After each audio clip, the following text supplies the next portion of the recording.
এই মুহূর্তে গুরুত্বপূর্ণ সব আপডেট ও বাংলা সংবাদ দেখতে আপনাকে স্বাগতম। প্রথমে জানিয়ে দেব, শেখ হাসিনা ফিরলে পূর্ণ নিরাপত্তা পাবেন বলেছেন তথ্য উপদেষ্টা।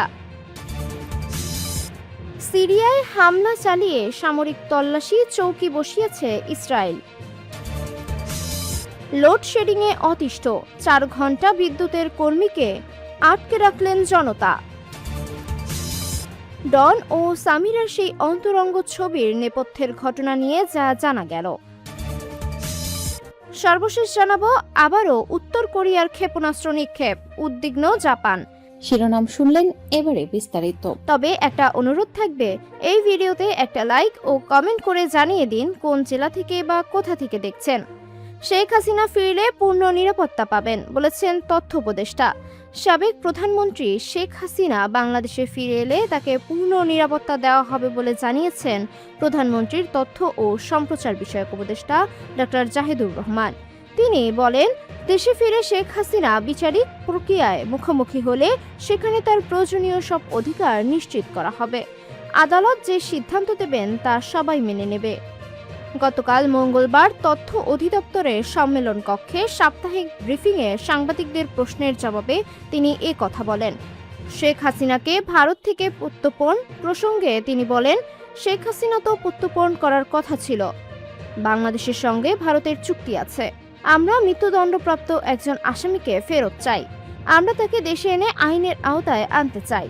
ভারত শেখ হাসিনাকে প্রত্যর্পণের বিষয়ে সহযোগিতা করছে না, উল্টো সেই দেশে তিনি রাজনৈতিক কার্যক্রম চালাচ্ছেন অভিযোগ করে প্রধানমন্ত্রীর উপদেষ্টা বলেন, শেখ হাসিনা ভারতে অবস্থান করে বিভিন্ন বৈঠক করছেন এবং সম্প্রতি সেখানে সংবাদ সম্মেলনও করেছেন।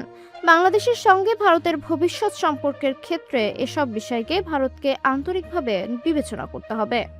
ক্রিকেটার সাকিব আল হাসান প্রসঙ্গে এক প্রশ্নের জবাবে তিনি বলেন, সাকিব আল হাসান ভালো খেলোয়াড় হতে পারেন, যিনি শেখ হাসিনার সঙ্গে অ্যালাইন্ড হয় এবং এখনও অ্যালাইন্ড থাকেন। তিনি পচে যাওয়া মানুষ।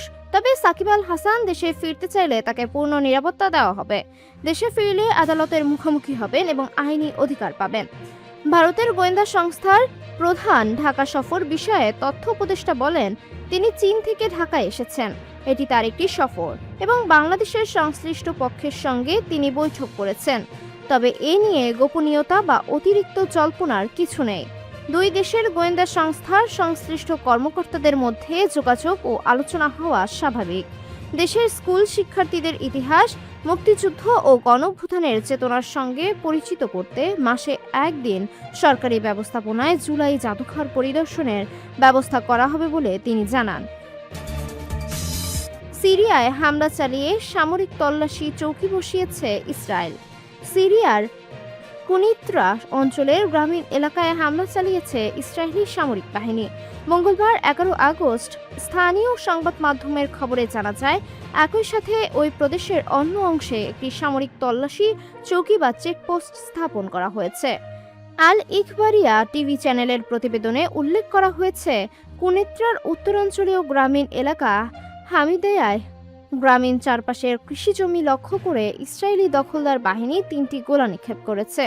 সিরিয়ায় ওই প্রদেশেরই অন্য একটি স্থান কুদনায় ইসরায়েলি সেনারা একটি অস্থায়ী সামরিক চেকপোস্ট বসিয়েছে বলে খবর পাওয়া গেছে।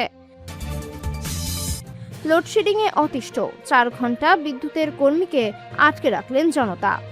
পাবনার ঈশ্বরদীতে অতিরিক্ত লোডশেডিংয়ে অতিষ্ঠ হয়ে পল্লী বিদ্যুৎ সমিতির 1 মিটার রিডারকে প্রায় 4 ঘন্টা আটকে রাখলেন ক্ষুব্ধ এলাকাবাসী।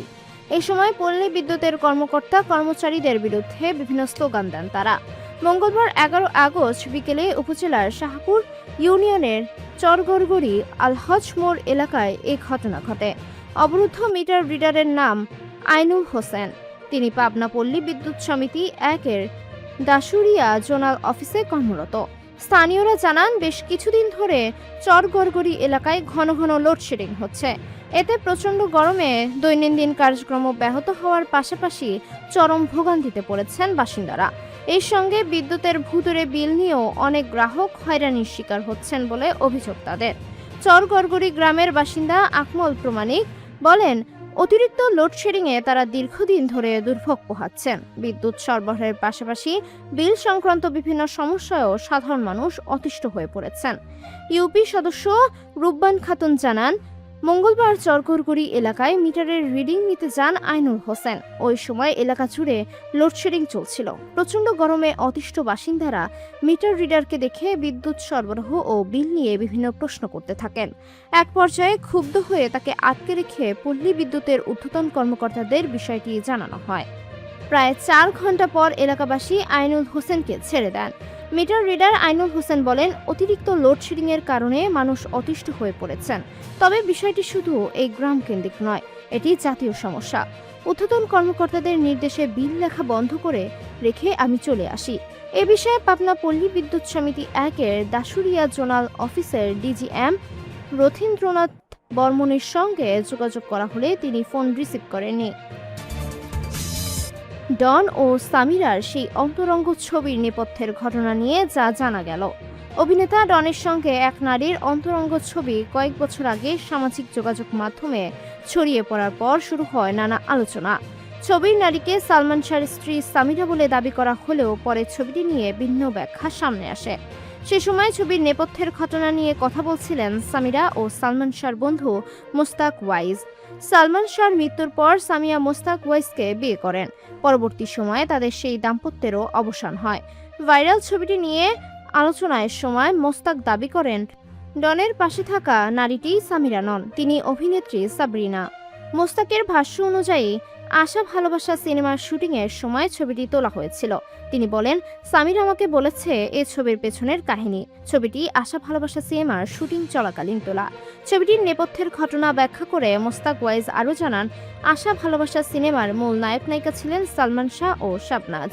সাবরিনা ছিলেন পার্শ্বনায়িকা। শুটিংয়ের সময় দুষ্টুমি করে ঘরের ভেন্টিলেটরের ফাঁক দিয়ে ছবিটি তুলেছিলেন সালমান শাহ। পরে সেই ছবি নিয়ে বিভিন্ন সময় ডনের সঙ্গে মজা করতেন বলেও দাবি করেন মোস্তাক।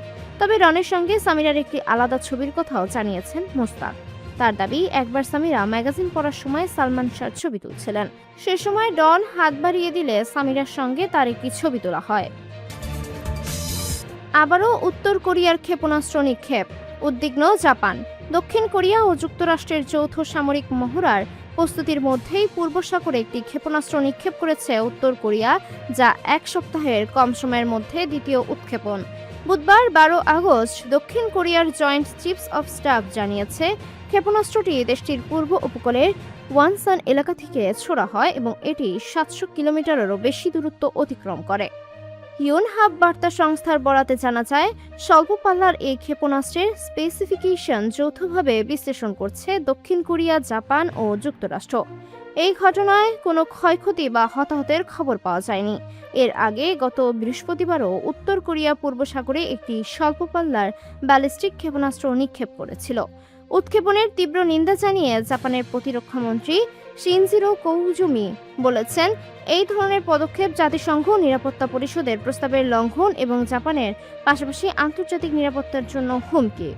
কিয়োটো বার্তা সংস্থার তথ্য মতে, জাপানের প্রধানমন্ত্রী সানাই তাকাইচি জনগণকে সঠিক তথ্য প্রদান এবং আকাশ ও নৌযানের সুরক্ষা নিশ্চিত করার নির্দেশ দিয়েছেন।